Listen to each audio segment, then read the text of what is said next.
salatu wassalamu ala Rasulillah Muhammad ibn Abdullah wa ala alihi wa sahbihi wa man walah. Wala hawla wala quwwata illa billah. Rabbi shrah li sadri wa yassir li amri wahlul 'uqdatam min lisani yafqahu qawli. Rabbi zidna ilman nafi'a warzuqna fahman wasi'a. Allahumma salli ala sayyidina Muhammad al-fatih lima ughliq wal khatim lima sabaqa nasiril haqqi bil haqqi wal hadi ila siratikal mustaqim wa ala alihi haqqa qadrihi wa miqdarihi al-'azim wa ufawwidu amri ila Allah inna Allaha basirun bil ibad. Amma ba'd.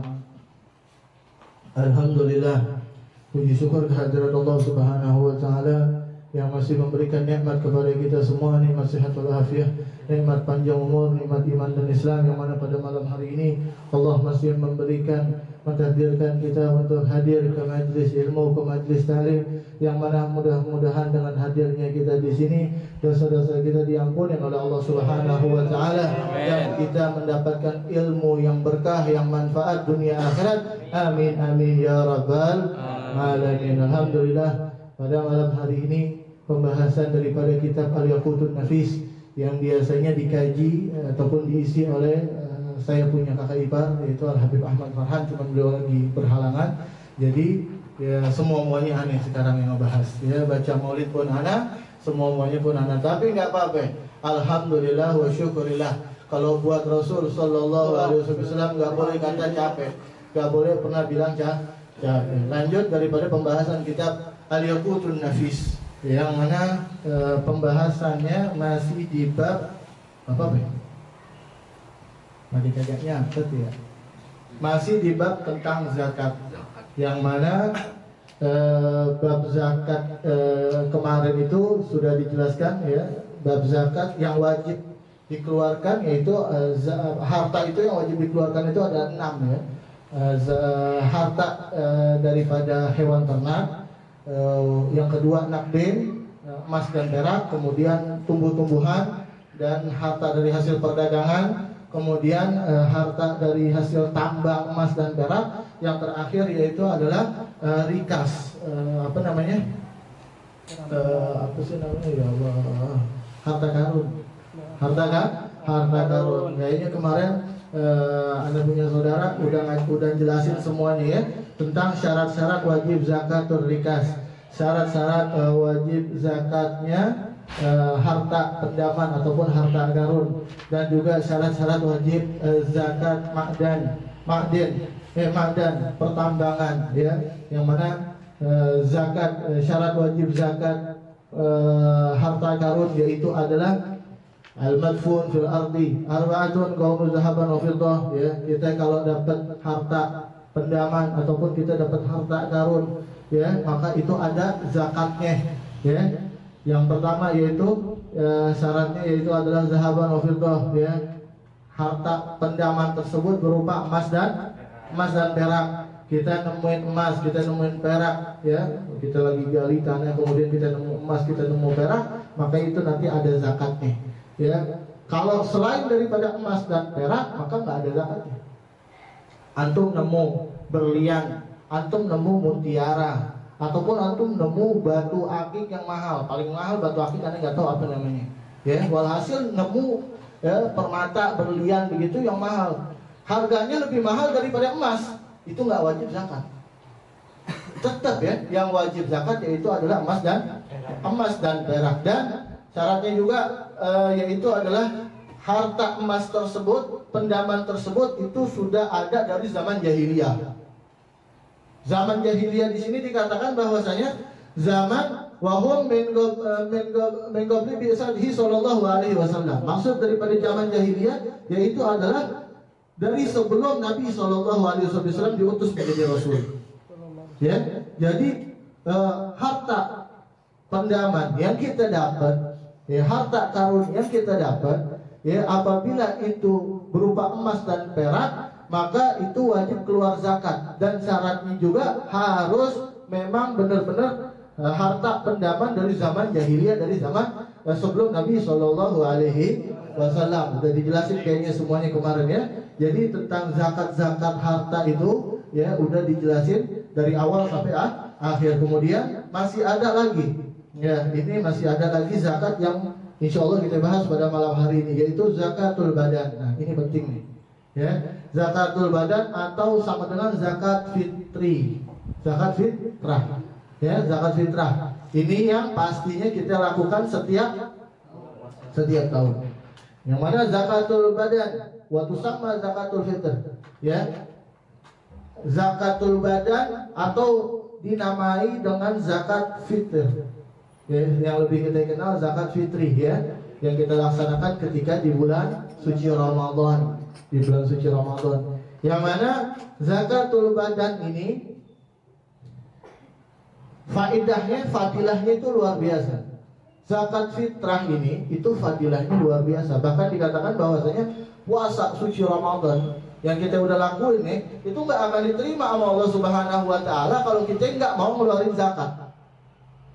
Ente puasa suci Ramadan 1 bulan penuh, keadaan ente mampu, waktunya bayar zakat pas malam takbiran, ya, waktunya bayar zakat pas malam takbiran ataupun hari Id, hari pertama, ente nggak bayar zakat, ente nggak mau bayar zakat, sia-sia puasa ente yang selama 30 hari, nggak diterima sama Allah Subhanahu wa Ta'ala, ya.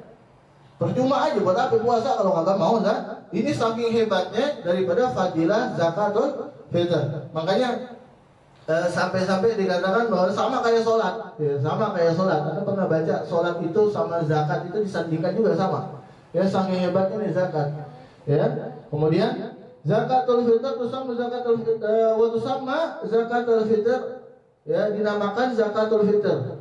Zakatul fitr ini berapa yang wajib dikeluarkan? Yaitu so'un, 1 sok. 1 sok itu sama dengan 4 mud. Nah, kemarin kayaknya pas lagi kajian fikih mudnya di bawah tuh, ya, takaran-takarannya itu 4 mud itu 4, kayak kalau ente ada beras gitu, ente kraut begini pakai 2 tangan, itu 1 mudnya tuh. Nah, ini 4 mud atau sama dengan, ya, kalau sekarang 3 kilo lebih sekian, ya, genapin dah jadi 4 kilo, ya. Itu 4 kilo beras wajib kita keluarkan di setiap tahun. Itu namanya zakat badan kita. Makanya dan di zakat badan ini, di zakat fitrah ini wajib bagi setiap muslim, wajib bagi setiap muslim. Akan tetapi apabila, ya kan, wajib bagi setiap muslim ketika sudah masuk bulan suci Ramadan, itu kita udah boleh bayar zakat tuh. Dari awal puasa itu kita udah boleh, ya, boleh, bukan wajib, ya. Wajibnya kapan? Di malam Lebaran. Jadi kalau antum takut lupa, aduh, anak takut lupa malam Lebaran, soalnya biasanya malam Lebaran bikin lontong lah, bikin tupat, ataupun keluarga pada kumpul, anak takut lupa bayar zakat, ataupun susah beb nyari fakir miskin di sini udah pada pulang kampung seumpama. Dari awal Ramadan nanti bayar zakat nggak apa-apa, boleh aja, cuman nggak wajib, ya, cuman boleh tapi tidak wajib. Nah, ketika sudah masuk bulan suci Ramadan, kemudian seandainya ada orang, ya, dia sudah berpuasa full, ya, di bulan suci Ramadan, pas bertepatan dengan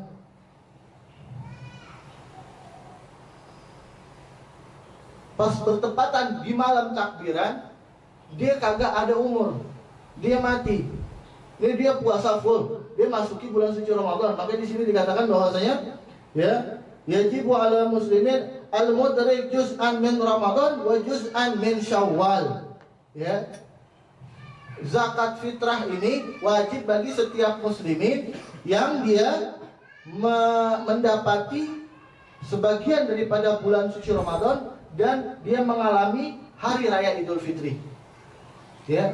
Ada orang masuk bulan suci Ramadan, dapetin bulan suci Ramadan nggak? Dapetin. Pas jatuh malam takbiran, itu kan malam takbiran itu udah 1 Syawal. Azan maghrib itu, ya, itu 1 Syawal udah. Pas azan maghrib habis dia buka puasa, mati. Seumpama. Nah, dia kan udah dapet tuh malam takbiran, dia udah ngerasain yang namanya malam takbiran, maksudnya dia udah masuk ke 1 Syawal, ya, dia udah mendapati bulan suci Ramadan, kemudian dia juga sudah mendapati Syawal, walaupun dia nggak ikut Lebaran besok, ya enggak. Tapi dia udah masuk di 1 Syawal, di malam takbiran tersebut, maka dia wajib zakat tetap. lagi sibuk-sibuk yang ngurusin jenazah, ya tetap wajib zakat. Mau gimana? Wajib. Nggak ente bayarin, dituntut nanti dia. Naudzubillah, kasihan. Ya, begitu. Begitu juga sebaliknya, apabila ada anak bayi. Ini contoh ulama begini. Ya, apabila ada anak bayi, ya, itu anak bayi itu benar.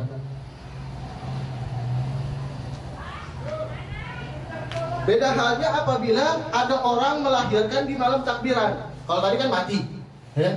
Orang mati di malam takbiran, maka dia wajib zakat. Kenapa? Karena dia mendapati bulan suci Ramadan dan dia juga mendapati Lebaran, karena masuk 1 Syawal. Beda halnya orang yang dilahirkan di malam takbiran. Orang yang dilahirkan di malam takbiran, maka dia nggak wajib zakat. Loh, kenapa? Karena dia cuma mendapati bulan Syawalnya aja. Bulan Ramadannya dia nggak dapat.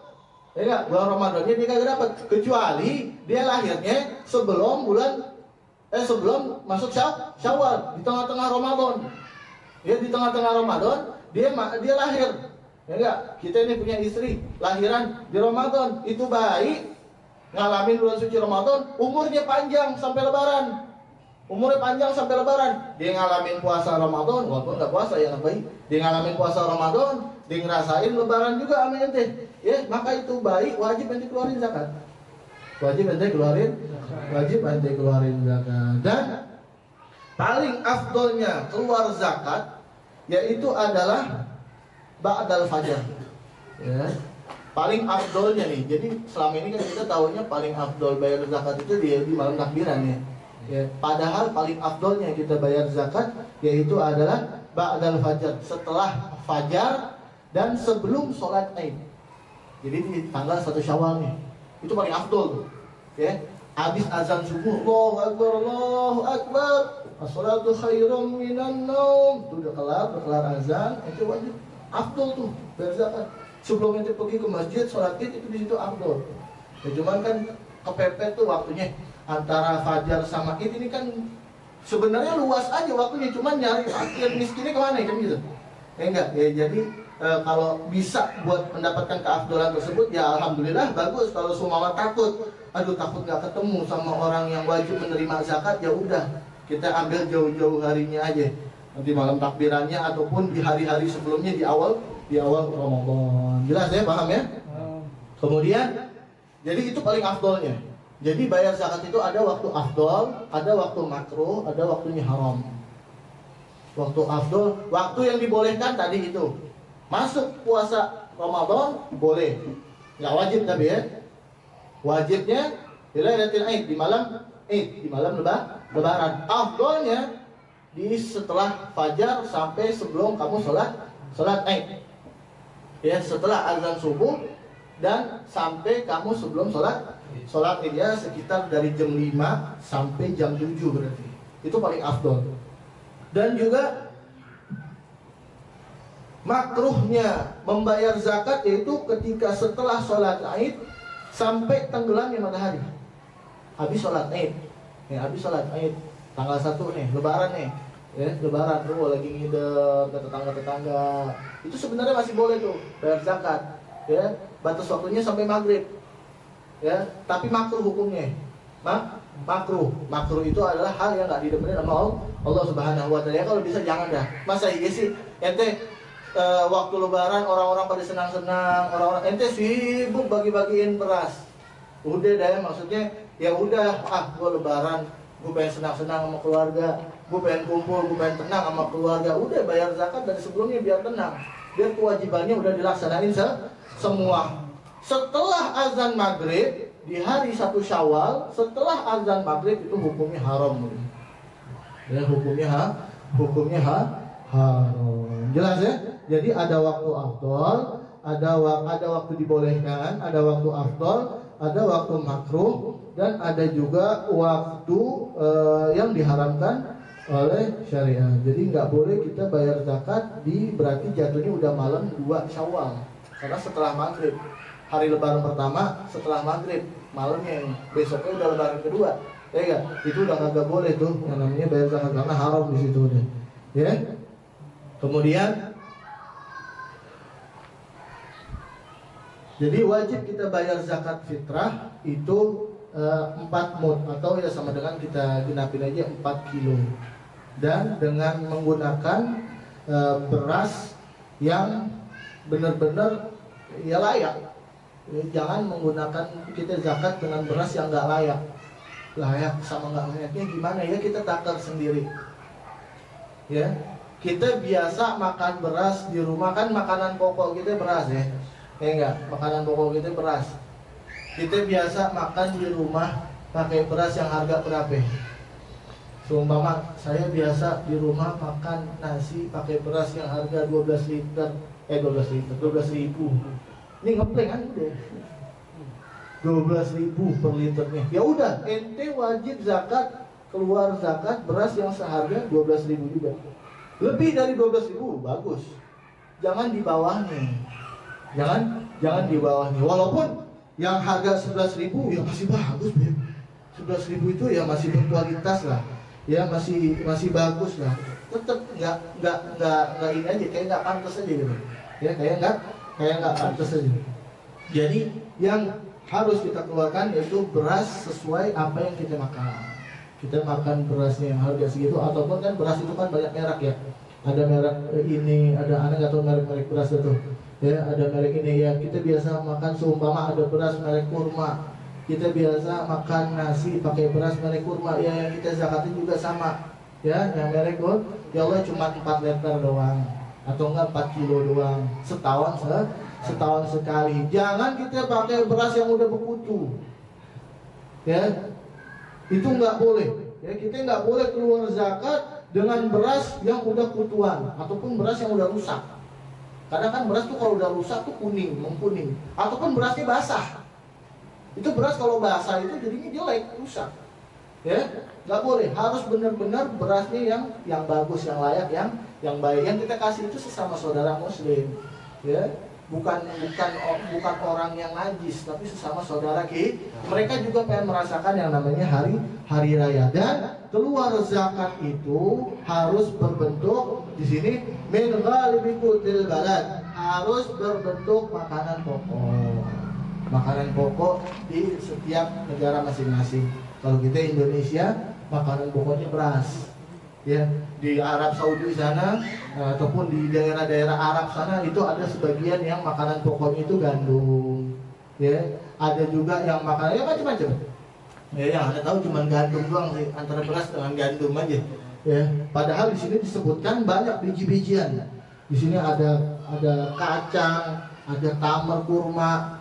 Di zaman Nabi SAW itu makanan pokoknya ada juga yang kurma. Ya kayak gitu. Ya pokoknya makanan pokok yang ada di daerah tersebut. Loh, kalau seumpama kita lagi di Mekah, Beb. Nah, di Mekah nih makanan pokoknya gandum nih. Ya enggak? Di Mekah makanan pokoknya gandum. Saya lagi di Mekah, Beb. Terus saya ini zakatnya gimana? Ngikutin negara saya apa ngikutin keadaan saya sekarang nih? Lagi di negara mana? Maka kamu wajib zakat ikutin tempat kamu yang lagi kamu singgahi sekarang. Lagi di Arab sono, di Saudi. Ya udah, Saudi bagaimana? Makanan pokoknya apa? Gandum zakatin. Nah, ketika kita ada di sono, ketika kita ada di kota Mekah, keluarga kita kan di rumah, anak bini kita kan di rumah. Ya. Ini kan zakat ini kan wajib bagi seorang suami, kepala rumah tangga. Dia wajib menzakati orang-orang yang dia tanggung jawabnya dia, orang-orang yang wajib dia nafkahin. Nih, kita nih calon bapak semua kan nih. Kita ntar bakal punya istri, bakal punya anak. Ya enggak? Itu nanti istri anak kita kan wajib kita kasih nafkah. Yang wajib kita kasih nafkah itu juga wajib kita zakatin. Kita lagi ada di negeri orang yang mana di sana itu zakatnya pakai gandum ataupun pakai jagung ataupun pakai biji-bijian yang lain. Sedangkan keluarga kita adanya di Indonesia yang zakatnya wajibnya pakai beras. Itu bagaimana? Ya udah sesuai dengan daerah masing-masing. Ya kamu zakatnya dengan gandum, ya istri kamu ya zakatnya dengan beras di rumah. Ya, di negaranya yaitu di Indonesia. Kayak begitu. Jelas ya? Jadi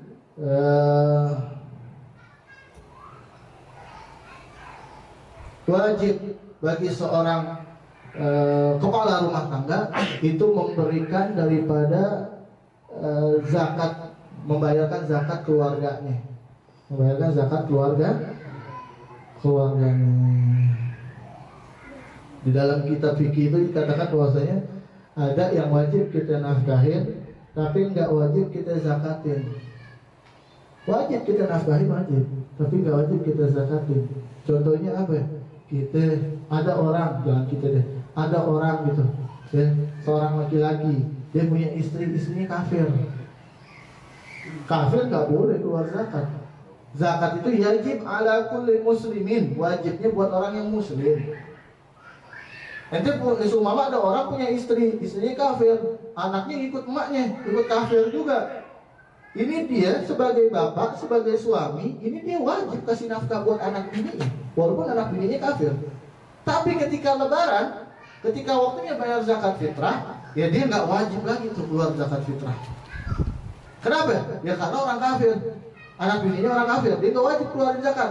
Begitu juga sebaliknya, seumpama bapaknya kafir, ya enggak, bapaknya kafir, bininya Islam, anaknya pada ngikutin emaknya semua Islam. Nah ini si bapak ini, dia kan nggak wajib bayar zakat, ya enggak? Tapi ini anak bininya ini semuanya tanggung jawab dia, yang dia wajib nafkahin, maka dia wajib membayarkan zakat anak bininya itu. Padahal dia kan kafir, ya. Walaupun dia kafir, tetap dia wajib ya memberikan membayar zakat anak bininya. Kayak siapa? Kayak Bapak Dalino, ya kan dia kan kafir ya kan, bininya kan Islam, itu dia wajib tuh bayarin zakat. Ngapa jadi ngebahas ke sana ya? Ya pokoknya begitu. Lakinya kafir, bininya Islam, ya dia wajib nafkahin bininya, dan dia juga wajib membayarin membayarin zakat daripada istri dan anaknya. Ataupun begini, sebaliknya lagi, ini suami dia kan wajib nafkahin, dia wajib bayarin zakat, benar gak? Tapi ini suaminya kere, kan ada gitu ya, suami kere, udahnya kagak kerja, kismin lagi gitu dah, dapat bini tajir melintir kaya raya gitu, itu bagaimana Bib zakatnya Bib? Ya gak? Ya maka dari situ harta si istri itu nggak boleh keluar. Jadi nggak ada istilahnya harta perempuan itu keluar. Sebenarnya perempuan itu hartanya nggak habis, nggak bakalan keluar. Apalagi kalau dia udah punya laki ya, dia udah punya laki. Ya karena semuanya udah kewajiban laki. Laki yang wajib nafkahin, harta lakinya nggak mampu, tetap laki yang wajib. Makanya Islam mengajarkan kerja, cari rezeki untuk keluarga. Kayak begitu, jelas ya. Jadi walaupun istrinya kaya raya, saudara rumahnya gede, tingkatnya sampai 10 seumpama, ataupun di rumah pakai lift, segala macam, udah kaya banget, lakinya super kere, motornya Astrea, seumpama begitu. Nggak nyebut pribadi, nggak kalau motor NX masih rada mampu lah dikit ya. Seumpama gitu, aku kagak punya duit, ya udah berarti nggak zakat. Dia malah yang wajib menerima zakat. Jadi kalau ada orang, walaupun bininya kaya nih, lakinya miskin, dia nggak bisa keluar zakat. Beb, saya nggak bisa keluar zakat. Yang kaya bini saya miskin, nggak ada, di kantong 2.000 doang tuh nama gitu. Kagak bisa, Beb. Ya udah lu nggak usah keluar zakat berarti lu nggak wajib keluar zakat. Bini lu nggak boleh keluar zakat, hartanya dia nggak boleh diganggu. Itu haknya dia, terserah dia. Yang wajib itu lu nafkahin dia, lu ngezakatin dia. Ya terus bagaimana? Ya udah, ente nggak wajib keluar zakat, dan ente boleh menerima zakat. Ya boleh menerima zakat dari keluarga si istri, seumpama ya dari adiknya si istri. Dia lakinya mampu keluar zakat, itu lakinya itu boleh ngasih zakat ke ini si laki yang kere ini. Kagak usah pakai gengsi. Ini secara Islam ya, boleh-boleh aja. Begitu, makanya nyari bini ya jangan yang terlalu wah banget lah. Enggak.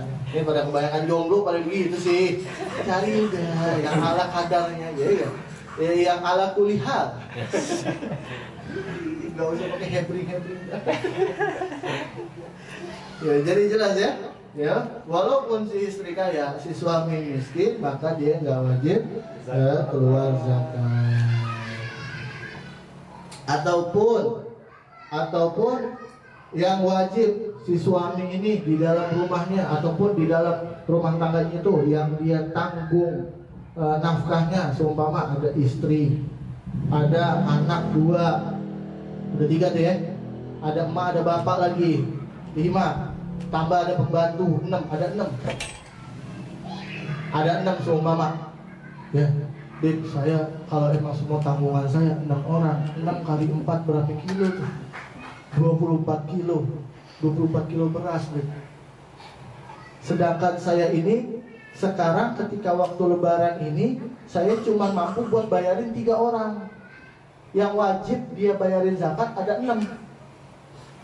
Sedangkan dia mampunya cuma bisa bayarin buat 3 orang. Bagaimana nih? Apakah bayar zakat atau nggak usah? Itu pertanyaan ya. Apa kita jawab apa jangan nih? Jawabannya paling ngantuk-ngantuk kamu yang baca kan dari tadi. Jawab. Ya, ketika dia wajib mempunyai tanggung jawab untuk menzakati 6 orang ataupun 5 orang, kemudian dia mampu cuma 3 orang, ya maka yang pertama kali dia tetap wajib zakat. Yang pertama kali dia wajib zakat itu dirinya dia dulu. Ya, yang pertama kali wajib dia zakatin yaitu adalah dirinya dia dulu. Kemudian setelah dirinya dia, siapa? Ini masih ada 2 nih, masih ada 2 lagi, saya masih mampu buat bayar 2 orang lagi. Siapa? Setelah dirinya dia, kemudian istrinya. Bukan ibu, bukan. Kalau udah nikah itu udah fokusnya ke istri. Setelah istrinya, kemudian siapa? Ya, setelah istrinya, kemudian kalau dia pakai pembantu, ya pembantunya. Loh kok bukan anak? Loh kok pembantu orang lain bisa terdepan? Kenapa begitu? Karena pembantu itu bisa jadi dia, ya karena kan mau tugasnya pembantu nolongin urusan rumah, nolongin bini ente buat ngurusin anak ente. Ya berarti dia yang lebih afdol. Ente mampu cuma bayar 3 orang, ente, bini ente. Kalau semua nggak punya pembantu ya ente, bini ente sama anak ente. Kalau semua nggak punya anak ya udah ente, bini ente, ya, kemudian baru ibu, baru bapak, terakhir ibu. Berarti ibu nggak kebagian biar saya bayar, ya udah nggak apa-apa. Ya karena mampunya cuma segitu. Ya enggak, berarti nggak usah zakat, mampunya segitu. Yang penting jangan sampai nggak zakat. Yang penting jangan sampai nggak zakat. Paham ya? Kemudian zakat yang kita keluarkan itu ketika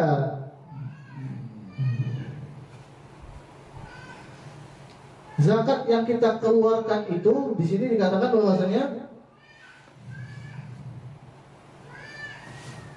wa ma'unatin man tajibu alaihi ma'unatuhu lailatal id wa yawmahu anhu wa amman talzamuhu mu'unatuhu minal muslimin. Ya, zakat yang wajib yang harus dikeluarkan harus selain daripada nafkah anak dan istri kita. Nafkah anak kita, nafkah untuk istri kita, nafkah urusan rumah kita. Kalau kita punya orang lain di dalam rumah yaitu pembantu, nafkah pembantu kita, nafkah ibu dan bapak kita. Seumpama, Beb, saya cuma punya harta saya kan wajib menzakati 5 orang ini. 5 orang kali 4 kilo berarti 20 kilo. Anggap deh harganya 10.000, berarti kalau 20 kilo 200.000. Ya enggak? Saya cuma punya duit 300.000, Beb. Punya duit 300.000. Ya, ini yang saya wajib zakatin. Ini ada 5 orang. Berarti kan 200.000 kok potong tuh buat beli beras, buat bayar zakat, benar gak? Duitnya tinggal 100.000, malam takbiran duit tinggal 100.000. Kira-kira 100.000 itu masih bisa mencukupi gak nafkah untuk anak, istri, rumah, ya, ibu dan ayah kita sampai di malam kedua Syawal? Dari malam takbiran tuh kira-kira berarti 1 harian ya, berarti 1 hari. Kira-kira masih bisa cukup gak buat nafkah mereka selama 1 hari? Kalau seumpama nggak cukup, ya maka dia nggak wajib zakat. Dia malah boleh buat terima zakat. Kalau seumpama, cukup kali 100.000 gitu, enggak cukup kali 100.000, ya udah berarti wajib zakat. Tapi kalau seumpama ya kagak cukup, ya kan, apalagi kita kan tradisi kita bikin lontong, kagak cukup, mana cukup 100.000 bikin lontong gitu kan. Ini ditanya tinggal 300 ribunya ini, Bib. Harus bikin lontong, harus bikin sayur segala macam lauk-lauknya. Ini enggak, kalau kita pakai buat masak ini 300.000 sudah habis, ya berarti dia nggak wajib zakat. Jangan mendahulukan zakat, habis itu keluarga ente telantarin. Wah, zakat kan wajib, gengsi nih, rumah gede, duit tinggal segitu-segitunya nih. Rumah gede, kayak gini nih 2 pintu, duit tinggal 300 ribunya. Gengsi kalau nggak ngeluarin zakat nih, ente keluarin zakat tuh habis tuh duit, habis itu bini ente, anak ente, emak ente, hari kelaparan semuanya. Ini nggak boleh, ya. Sibuk sama orang lain menelantarkan keluarga. Maka perhatikan keluarga terlebih dahulu, ya. Perhatikan orang yang wajib kita nafkahin terlebih dahulu. Lihat dulu, oh ini cukup, insya Allah. Oh adanya 500.000. Ya, wajib keluar zakat 200.000 kan tadi 5 orang, ya enggak? 4 kilo kali 5, ya enggak? 200 ribuan. Tinggal 300.000 ini cukup, ya, buat makan seharian, buat bayar listrik, ya, buat beli kue, nyambut tamu, cukup insya Allah seharian ya batasnya, ya, bukan 1 bulan, bukan. Seharian itu selama hari raya itu. Kalau sekiranya memang kagak mampu, kagak punya duit sama sekali, ya maka dia nggak wajib zakat, gampang aja deh. Ya maka dia harus yang namanya, malah dia boleh buat terima zakat. Terima zakat nggak apa-apa, kecuali ahlul bait Nabi besar Muhammad, kecuali para habaib. Ya, habaib itu nggak boleh nerima zakat, nggak boleh nerima sedekah. Kecuali kalau emang benar-benar kepepet banget. Ada Habib, keturunan Nabi ataupun Syarifah, itu kan ada kisahnya deh. Ada kisah ini sedikit, ada kisah tentang kisah Imam Abdullah ibn Mubarak yang dia pengen pergi haji, ya kan? Dia pengen pergi haji, kemudian kalau zaman dulu kan pergi haji itu naik keledai, kalau nggak naik unta, ya enggak? Ya paling mewah itu dulu naik unta sama naik kuda. Kalau yang sederhana ya naik keledai. Ini Imam Ibnu Mubarak ini pengen pergi haji, kemudian di tengah jalan dia melihat ada ibu-ibu. Ibu-ibu itu lagi ngorek-ngorek sampah. Dia lihat ibu-ibu itu lagi ngorek-ngorek sampah, kemudian ibu-ibu itu nemuin satu bangkai ayam. Bangkai ayam dibawa, diikuti nama Imam Ibnu Mubarak. Itu bangkai ayam dibawa kemana itu? Pas dilihat katanya dibersihin, habis itu dipotong-potong. Dia bawa pulang. Dengan memberanikan diri, namanya imam. Seorang imam dia tahu hukum. Bahkan bangkai nggak boleh dimakan. Itu ayam mati tanpa dipotong dengan cara Islam. Jangan mengucapkan kalimat Allah, berarti bangkai jatuhnya. Wah, dengan beraninya beliau mendatangi seorang ibu tersebut dan menegur, nanya gitu, Bu, ibu mau kemana? Mau pulang. Itu apa yang ibu bawa? Urusan kamu apa? Enggak sih, cuma nanya doang. Ini daging, makanan. Ibu dapat dari mana? Buat apa lagi lu nanya begitu? Kasarnya gitu deh ya. Enggak Bu, soalnya tadi saya lihat ibu ngambilnya ngorek-ngorek dari tempat sampah. Kemudian saya lihat ayam itu mati. Kan itu ayam bangkai Bu. Kalau bangkai itu hukumnya haram. Gak usah kamu ceramain saya juga tahu kalau ini haram. Tapi karena saya kagak punya apa-apaan, jadi ini jadi halal buat saya. Saya nggak punya makanan lagi selain ini. Saya miskin, nggak punya duit, nggak punya apa, nggak punya banda, nggak punya apa-apa yang mesti dijual, nggak ada udah. Makanan saya tinggal ini. Ini memang haram, buat kamu haram. Tapi ini halal buat saya, kata ini ibu. Ketika ditanya lebih detail lagi, ternyata ibu ini disebutin namanya binti ini, bin terus ternyata nyambung sampai Sayyidina Ali bin Abi Thalib, sampai bintu Fatimah radhiyallahu taala anha, sampai nyambung ke Rasulullah sallallahu alaihi wasallam. Ternyata ini cucunya Nabi besar Muhammad sallallahu alaihi wasallam, seorang syarifah. Imam Ibnu Mubarak itu nangis seketika pada waktu itu. Padahal dia mau pergi haji. Itu bekalnya dia yang dia bawa, dikumpulin, dia bagi ke syarifah tersebut. Kata Syarifah nggak usah buat apa. Ini udah halal buat saya gitu. Ini udah halal buat saya. Kalau ini buat kamu memang haram di bangkai, tapi buat saya halal karena saya nggak punya apa-apa lagi buat bertahan hidup. Udah nggak usah. Ini kamu lanjutkan pergi haji kamu. Tapi Imam Ibnu Mubarak kagak mau, nggak tenang. Buat apa pergi haji Buat apa pergi ke Madinah sana buat ziarah ketemu Nabi, tapi ini dia di jalan ketemu cucunya Nabi, dia telantaran, dia tinggalin gitu aja. Dia kasih semua hartanya dengan dia kasih dengan mengatakan, udah Bu, itu bangkai buang aja, tinggalin, haram udah ini Ibu, udah harta saya ini semuanya udah halal buat Ibu, berarti itu jadi haram buat Ibu, buang. Dibuang tuh bangkai, diterima hartanya itu sama Syarifah tersebut. Pulang Imam Ibnu Mubarak jadi haji. Balik lagi, belok pesawatnya. Pulang sampai di rumah udah tetap melaksanakan ibadah seperti biasanya, sampai orang-orang yang pada waktu haji pada waktu itu udah kelar, udah pada arus balik. Udah arus balik nih, arus balik pulang haji. Itu biasanya kalau di Arab sana, nggak usah di Arab, begitu di Indonesia begitu ya, orang kalau pulang haji disambut gitu ya. Di Arab begitu juga sama. Itu ditanyain, ketika orang pulang haji, rombongan haji itu didatengin, ditanyain gimana gitu. Itu Imam Ibnu Mubarak ketika ngelihat ada rombongan haji baru pulang dari Mekah, itu dia samperin, gimana di kota Mekah? Ah, ente pakai belaga nggak tahu kan, ente umrah barang apa kan, ente tak tahu sama mana? Iya, anak nggak jadi haji. Anak di pertengahan dicerita itu, anak di pertengahan jalan balik pulang, anak nggak jadi haji. Ah, nggak jadi haji bagaimana? Orang ente ketemu sama anak di sini. Ada lagi, nggak percaya. Cari lagi orang, ngomong, gimana haji kamu? Didoain sama Imam Ibnu Mubarak, mudah-mudahan kamu haji yang mabrur, begini. Ini orang ngedoain balik, mudah-mudahan kamu juga mendapat haji yang mabrur. Wah, didoain. Bingung, Imam Ibnu, saya nggak haji, saya di tengah jalan, saya pulang balik. Diceritain lagi, Pan, nggak haji bagaimana? Loh, kamu juga tahalul barang saya, macam-macam ceritanya. Kamu sa'i barang saya, bahkan kamu yang nasihati saya, kamu mimpin rombongan saya, begitu, macam-macam cerita orang. Gak taunya Allah ganti dengan beribu-ribu malaikat yang berupa dengan Imam Ibnu Mubarak.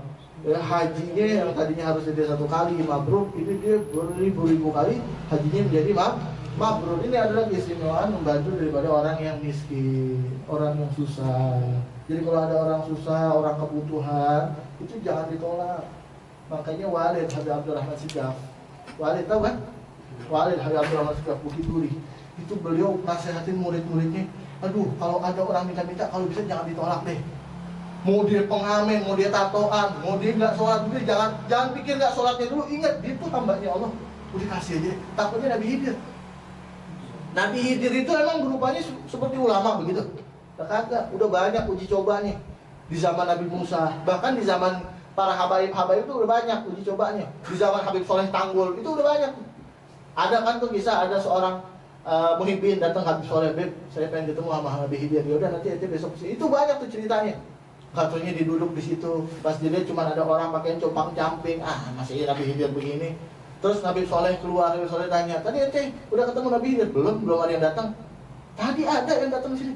Ada sih yang datang, cuman orangnya begitu disebutin. Dan itu Nabi Khidir.